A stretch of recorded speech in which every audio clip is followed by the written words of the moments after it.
இந்த வீடியோ நம்ம அடுத்த 15 ஒன்றோட பார்க்கலாம். ஈ.வே. ராவுக்கு பெரியார் எனும் பட்டமும் தெற்கு ஆசியாவில் சாக்ரட்டிஸ் என்ற பட்டமும் எங்கு எப்போது வழங்கப்பட்டது? ஆன்சர் 1938 நவம்பர் 13 சென்னையில் வச்சு, 27/6/1970 யுனெஸ்கோ மன்றத்தில் வச்சு அவங்களுக்கு விருது வழங்கியிருக்காங்க. சரியா? நடனக்கலையில் தன்னை ஈடுபடுத்தி கொண்ட திருநங்கை யார்னா நர்த்தகி நடராஜ். பொங்கற் புதுநாளின் மாண்பினை எந்த இதழ் மூலம் அண்ணா விளக்கினார்? காஞ்சி. கவிஞர் மு. மேத்தாவுக்கு சாகித்ய அகாதமி விருது எந்த நூலுக்காக வழங்கப்பட்டது?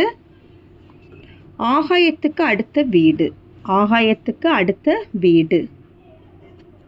உவமை தொடர் உணர்த்தும் பொருத்தமான பொருளை தேர்ந்தெடுத்து எழுதுக. உள்ளங்கி நெல்லிக்கனி போல. இதுக்கு என்ன ஆன்சர்னா வெளிப்படை தன்மை.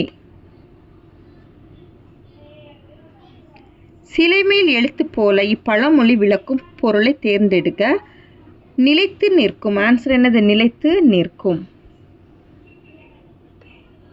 ஒயிலாட்டத்தில் இரு வரிசையில் நின்று ஆடுகின்றனர்.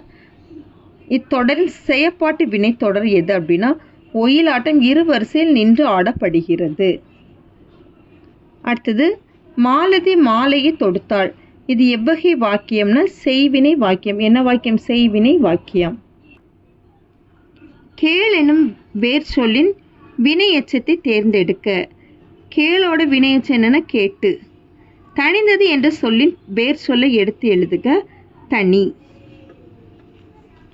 தருக என்ற சொல்லின் வேர் சொல்லை கண்டறிந்து எழுதுக. தா. சோ ஓரெழுத்து ஒரு மொழிக்கு உரிய பொருளை கண்டறிந்து எழுதுக.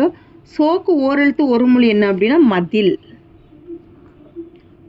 மா என்னும் ஓரெழுத்து ஒரு மொழிக்கு உரிய பொருளை கண்டறிந்து எழுதுக. மானா பெரிய. மானா என்னது? பெரிய. பறவை சொல்லுக்குரிய பொருளை கண்டறிந்து எழுதுக.